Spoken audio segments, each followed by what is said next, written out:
নমস্কার বন্ধুরা, আজ আমি নিয়ে এসেছি করলার দুর্দান্ত স্বাদের মুখরোচক একটি রেসিপি নিয়ে। করলা এমনই একটা সবজি, ভীষণ উপকার হওয়া সত্ত্বেও ছোটদের কথা তো বাদই দিলাম, আমরা বড়রাও কিন্তু খুব একটা ভালোবেসে খাই না। তাই আজ আমি এমন একটা করলার রেসিপি শেয়ার করব যেটা ছোট থেকে বড় সকলেই কিন্তু চেয়ে চেয়ে খাবে। চলুন তাহলে দেরি না করে শুরু করা যাক। তো প্রথমেই দেখুন, এখানে আমি 4-5টা করলা নিয়েছি, আর করলাগুলো কিন্তু খুব ভালো করে ধুয়ে পরিষ্কার করে নিয়েছি, তারপর বোটাগুলো ফেলে দিলাম। এবারে দেখুন, একটা কুড়ুনি দিয়ে এই করলাগুলো আমি কুড়ে নেব। তো আমি দেখুন এখানে ছোট কুড়ুনি দিয়ে কুড়ে নিচ্ছি।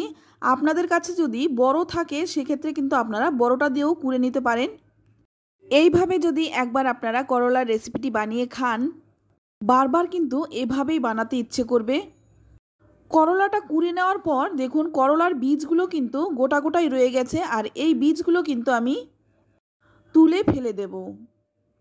তো আমি জানি আমার এই রেসিপির জন্য অনেকেই কিন্তু অনেক রকম কথা বলবে, তাদেরকে রিকোয়েস্ট করব ভিডিওটি সম্পূর্ণ দেখে একবার বানিয়ে খান, তারপর আমাকে কমেন্টে লিখে জানান খেয়ে আপনাদের কেমন লাগলো।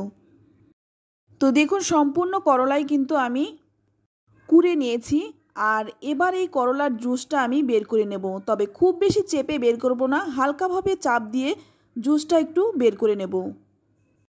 আর এই করলার জুসটা কিন্তু ফেলে দেব না। তেতো করলার জুস কিন্তু সকল রোগের মহ ওষুধ।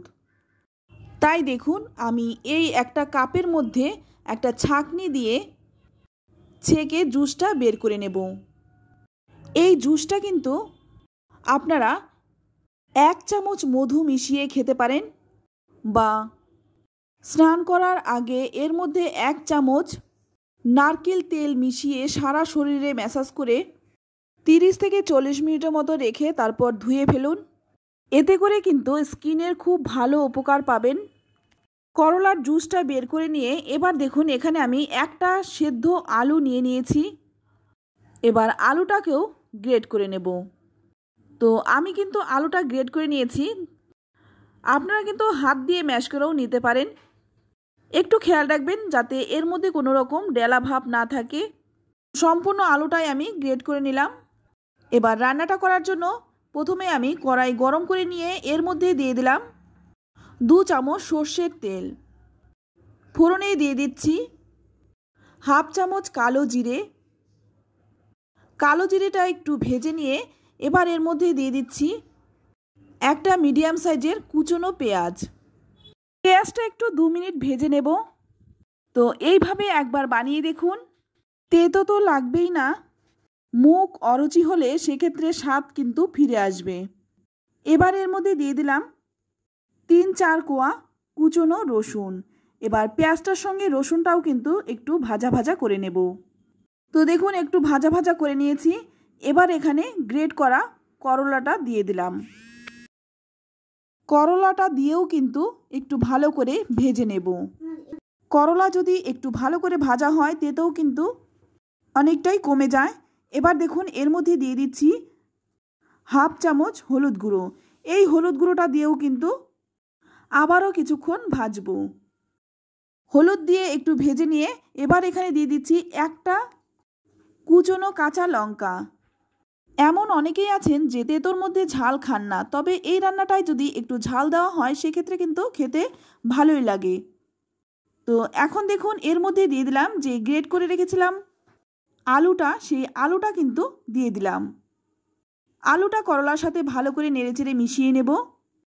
তারপর এর মধ্যে দিয়ে দিচ্ছি স্বাদ মতো লবণ, সঙ্গে দিয়ে দিচ্ছি সামান্য একটু চিনি। তারপর ভালো করে একটু মিশিয়ে নেব। আলুটা দেওয়ার কারণে কিন্তু খেতেও ভীষণ মুখরোচক হয়, আর তেতেও কিন্তু লাগে না।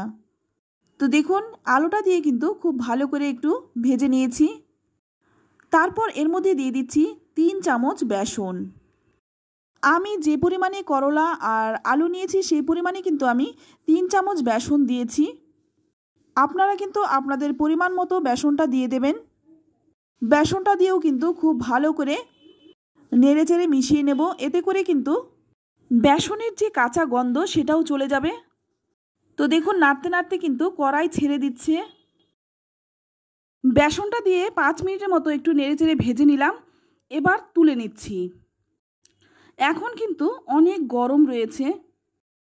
এবার এটা কিন্তু একটু ঠান্ডা করে নেব। তবে আপনারা চাইলে কিন্তু এইভাবে নামিয়েও খেতে পারেন। এটাও কিন্তু গরম গরম ভাতের সাথে ভীষণ ভালো লাগে, আর এর গন্ধটা কিন্তু অপূর্ব। তো দেখুন এখন কিন্তু ঠান্ডা হয়ে গেছে। ঠান্ডা হওয়ার পর এর স্বাদটা আমি আরেকটু বাড়িয়ে নেব। তার জন্য দেখুন এটা আমি ভালো করে মেখে নিচ্ছি। খুব ভালো করে হাতের সাহায্যে মেখে নেব। এখানে কিন্তু আপনারা একটা কুচনো পেঁয়াজও দিতে পারেন। পেঁয়াজটা দিলে এর স্বাদ কিন্তু আরও দ্বিগুণ বেড়ে যাবে। তবে আমি কিন্তু এখানে পেঁয়াজটা দেইনি, আপনারা চাইলে দিতেই পারেন। তো দেখুন ভালো করে মেখে নিয়ে এবার আমি এর থেকে কিছু অংশ নিয়ে গোল গোল চ্যাপটা চ্যাপটা করে বড়ার আকার দিয়ে দেব। তো দেখুন ছোট ছোট করে এই রকম বড়া আমি বানিয়ে নেব। তো সবগুলো বড়াই আমি দেখুন বানিয়ে নিলাম। এবার অপর দিকে দেখুন গ্যাসে একটা ফ্রাইং প্যান বসিয়ে গরম করে নিয়ে এর মধ্যে দিয়ে দেব 2 চামচ সাদা তেল। তেলটাকে ভালো করে গরম করে নেব। এইভাবে কিন্তু আপনারা নাও ভাজতে পারেন, তবে যদি আপনারা বড়া খেতে পছন্দ করেন সেক্ষেত্রে এইভাবে একবার ট্রাই করতে পারেন। খেতে ভীষণ ভালো হয়, একটুকু তেতো লাগবে না, একদম মুখরোচক। বাচ্চারাও যদি একবার খায় আবারও কিন্তু চেয়ে চেয়ে নেবে। তো একদিক ভাজা হয়ে গেলে উল্টে দেব।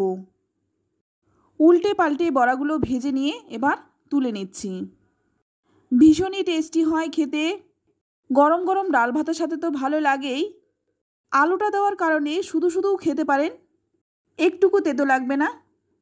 তো বন্ধুরা, আমার এই করলার রেসিপিটি আপনাদের কেমন লাগলো অবশ্যই কমেন্টে জানাবেন, আর লাইক শেয়ার করতে একদমই ভুলবেন না। আপনি যদি আমার চ্যানেলে নতুন হয়ে থাকেন চ্যানেলটা সাবস্ক্রাইব করে নেওয়ার অনুরোধ রইল। আজ এই পর্যন্ত, আবারও দেখা হবে অন্য কোনো নতুন রেসিপিতে। সকলেই ভালো থাকবেন, ধন্যবাদ।